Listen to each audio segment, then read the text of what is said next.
തെരഞ്ഞെടുപ്പ് കഴിഞ്ഞതിന് ശേഷം കേരളത്തിലെ കാര്യം ആലോചിച്ചിട്ട് നമ്മുടെ ജിമാരെല്ലാം ഭയങ്കര ഹാപ്പി ആയിട്ടിരിക്കുകയാണ്. ഇവിടെ LDF UDF തമ്മിലാണ് മത്സരം എന്ന് നാഴികയ്ക്ക് 40 വട്ടം പറഞ്ഞുകൊണ്ടിരുന്ന ടീംസിന് ഇപ്പൊ ജിമാരെ കാണുമ്പോൾ ചെറിയൊരു ഭയം ഇല്ലാതില്ല.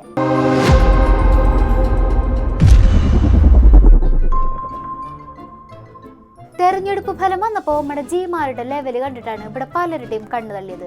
കേരളത്തിൽ BJP അക്കൗണ്ട് തുറന്നു മാത്രമല്ല 11 നിയമസഭാ മണ്ഡലങ്ങളിലാണ് BJP ഒന്നാം സ്ഥാനത്ത് വന്നിരിക്കുന്നത്.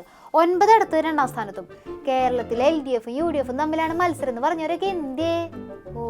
കോംറേഡ്സിന്റെ അടുത്ത് ആ ചോദ്യം ഒന്നും ചോദിക്കാൻ പാടില്ല അല്ലേ? ഇത്തവണയും കനൽത്തരി പട്ടം കിട്ടിയ ആളുകളോട് ചോദിക്കാൻ പറ്റിയ ചോദ്യമാണോ അത്? കുറച്ച് മനുഷ്യപ്പറ്റിയൊക്കെ വേണ്ടേ?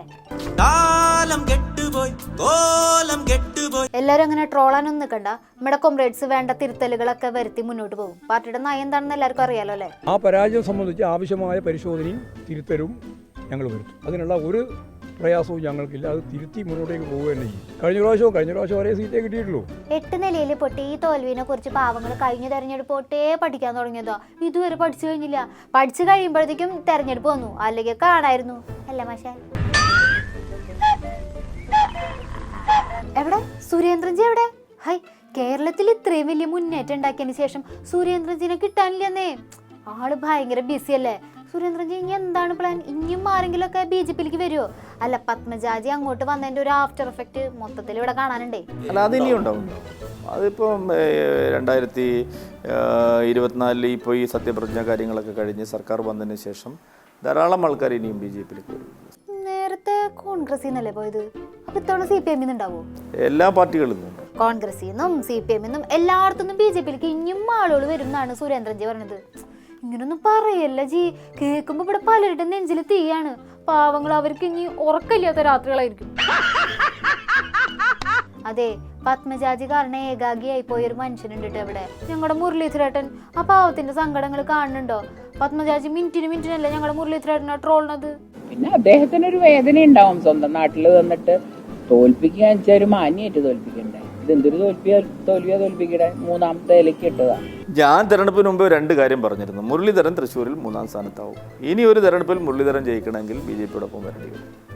ഇപ്പോഴും ഞാൻ അതിൽ ഉറച്ചു. മുരളീധരൻ ഇത് കേൾക്കണ്ടോ?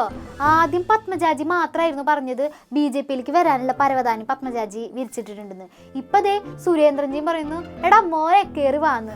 ഒരു സൈഡിൽ കോൺഗ്രസിനകത്ത് ആഭ്യന്തര കലഹം, മറ്റേ സൈഡിൽ BJPയിലേക്ക് ലക്ഷണം. മുരളീധരേട്ടൻ എന്ത് ചെയ്യും? ടെൻഷൻ. എങ്ങനെയെങ്കിലും മുരളീധരേട്ടനെ അനുനയിപ്പിച്ചിട്ട് എന്നെ കാര്യം. അനുനയത്തിനായിട്ട് നേതാക്കൾ മുരളീധരേട്ടന്റെ വീട്ടിൽ കയറി ഇറങ്ങാണ്. എല്ലാത്തിനും ഫിറ്റാണ് അദ്ദേഹം. He is fit for every post. Be proud of mister Muraleedharan. ഏത് പോസ്റ്റ് കൊടുത്താലും മുരളി ആ പോസ്റ്റ് ഭംഗിയായി കൊണ്ടു നടക്കും. ഞങ്ങളുടെ വിശ്വാസമാണ്. KPCC പ്രസിഡന്റ് സ്ഥാനം കൊടുക്കാൻ സാധ്യതയുണ്ടോ? അതും കൊടുക്കും വേണ്ടി വന്നാൽ ഒരു തർക്കവും ഇല്ല. എന്താ മുരളിക്ക് KPCC പ്രസിഡന്റ് ആയിക്കൂടെ? നേരത്തെ ആയിട്ടില്ലേ? രാജ്യസഭാ സീറ്റ്, വയനാട്ടിൽ ഉപതെരഞ്ഞെടുപ്പ്, KPCC പ്രസിഡന്റ് സ്ഥാനം, അങ്ങനെ അവസരങ്ങളും വാഗ്ദാനങ്ങളൊക്കെ ഇഷ്ടം പോലെയുണ്ട്.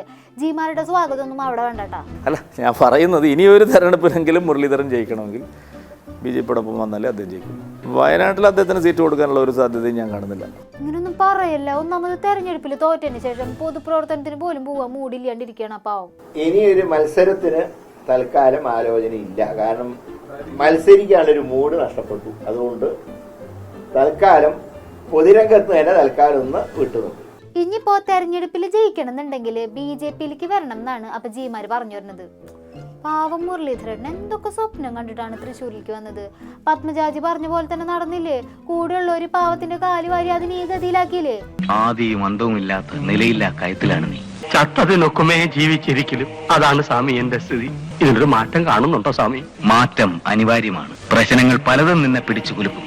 അതിന്റെ അന്ത്യം വൻ വിജയത്തിലേക്കായിരിക്കും.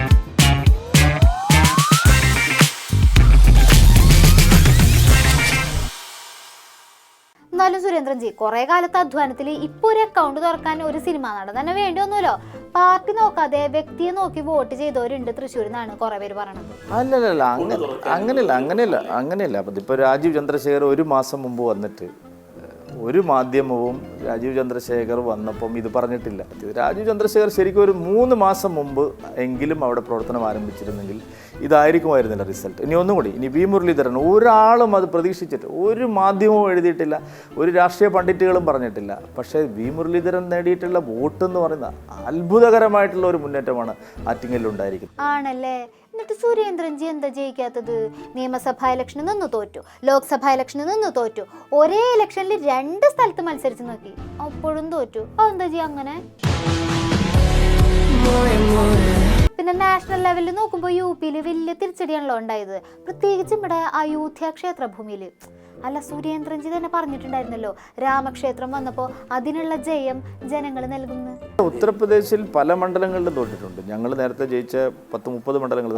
അല്ലല്ല, ഞാൻ പറയട്ടെ, ഫൈസാബാദ് 2 തെരഞ്ഞെടുപ്പിന് മുമ്പ് ഞങ്ങൾ ജയിക്കാത്ത മണ്ഡലമാണെന്ന്. 14 മുതലാണ് ഞങ്ങൾ ജയിക്കാൻ തുടങ്ങിയത്.